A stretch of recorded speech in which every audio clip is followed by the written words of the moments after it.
Good morning, good morning. Not financial advice, not just entertainment. Okay, got that out of the way. Today's Monday, the 4th of March. I'm glad I slept in this morning. Looks like Target's not having a good day. And I'm glad I didn't trade it because it was just too short. So Target's down. American Eagle, it's up against the trend line that was back from almost a couple of years ago, or the resistance, I mean, horizontal resistance. It's been tapped a couple of times, but it hasn't broken. So I don't know, it could still move, but I didn't put my money there this morning. Um, only 2 or 3 days, three, counting today, 3 more days left to trade it. I did buy an option on XOP today, the 170 for May 17th. I'm going to take it because this also looks like a reverse M pattern. That's another pattern traders use where it goes up, it comes down, or W, and then when it breaks above the midpoint here, right, when it goes back down, and then let me try this again. So people trade it where they breaks above the middle of the W in this case, or if it's an M, if you're shorting, people jump in there, and so if you would have done that, you would have been from 137 to 150, so 5 points. So I don't know.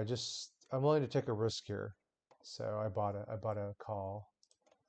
It wasn't the biggest bet though, right? It's just the 170. I paid 64 for it.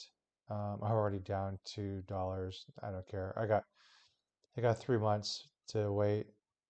Uh, Almost 3 months, I think, or 2.5. Yeah, 2.5 months to wait, and hopefully it'll move a few points by then. So if it does crash heavily, like it really gets cheap, like if it's down to like $30, $40, I might pick up another one. But I generally don't like to double down because I just don't. Not on options, on shares maybe. This is Philip Morris. I've been reading all day trying to find some reason for it being so heavily sold. Can't seem to find anything. This trend line, this resistance is back here, support. I mean, gosh, so early for me.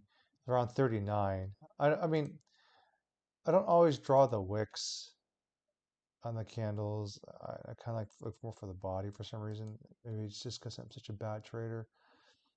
But 39 looks like there's support, which is what it hit today. Um, I have the stock, so I've had these charts for a while. It has been in a kind of a bad downward slope for a while. This is definitely not a good trend line. Because yeah, I've been in it for a couple of years now, I guess. The only reason I'm in it is because it's got such a good dividend, but the trend line's not looking good. All right, it's downward shifting. Um, Call it definitely in some sort of a channel here, obviously close to it. But I just feel like it might bounce. It's kind of oversold maybe, and at this point, it's 10% dividend income. And so I'm thinking about selling a put on Tasty Trade, Tasty Works. Tasty's a bit different than something like Robinhood or something where it's a fully cash secured put. This is the April 37.5 put. IVR went up today a bit. The ranking, so volatility's gone up obviously. The delta is a little aggressive. Usually you sell puts for 20 and under, but the premium difference is kind of nice. And so it would take about $650 of buying power to make this trade. So it's almost like 50, like 6-to-1, 7-to-1 leverage, meaning I'm I'm able to secure something that on Robinhood would take $3,750.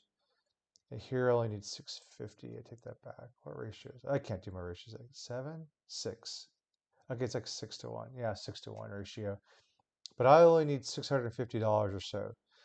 This reduced amount includes the fact that I'm collecting a credit for selling the put. If if Altria hits 3750, that's like 11% return and dividend or something like that. I know some people call it a yield trap. You know, different schools of thought on that, depending how it does with its other products that are more vaping oriented. Um, so I don't know. That's my trade that I'm thinking about today. Sorry if I'm just boring you. I'm thinking out loud. I just like the dividend. It just seems like everybody's going to tech. Everything's just Nvidia, Nvidia, Nvidia. I think that if rates, which won't come down this year, but if rates come down next few years, it'll get a benefit from that as people are looking for yield. And I'm looking for yield now, right? Because I'm trying to collect about $1,000 a month of passive income. So that's kind of the trade I want to make. But it's not unusual for, hold on. It's not unusual. It's not unusual for a company to have a drop, you know, kind of flatten out, flatten out, and then drop some more like Google did today. Now, granted, once if I sold the put on Philip Moore on Altria, I keep saying Philip Moore, Altria, it stabilized. That means the volatility would drop off. I would just close it. I'd close it for a quick, $10, $20 profit or something. I mean, if it happened in a couple of days. All right, if you could earn a decent amount of the premium in just a few days, why not just close it out and free up your capital and de-risk? Because this can happen. All right, the people who sold uh, Google puts here are probably down now. Hold on, let's check. So really quick, this happened on the 26th of February. It got down to the low of 137. Now, Robinhood isn't perfect, but I do like the fact that you can add an option to your watch list and you can go back in history and look around, right? And so, um, hold on, let's do the weekly. Yeah, sorry, weekly didn't show the 26th. So on the 26th, at some point at the peak, let's say perfectly timed it at the peak value of the Google 120 put expiring April 19th. That's what I would have sold, right? I would have been, I'm small PP, whatever. If I would have tried that at all, because I kind of looked. Um, it got down to 63. Okay, and then a few days later, I'd be like, oh, cool. I don't know. I might have taken the quick 25% on 2 days. I've done that before with like MGM or something like that. No, MGM I didn't. With like Archer Daniel Midlands or something. Just take a quick profit. I'm not certain, right? For the couple of days I hold, it was good return on the premium. Um, but maybe it would have held. It'd be like, oh no, okay, Google stabilized, and we're gonna just get all the premium, be great. And then today happens, and now you're just effed, right? Now you're just kind of effed.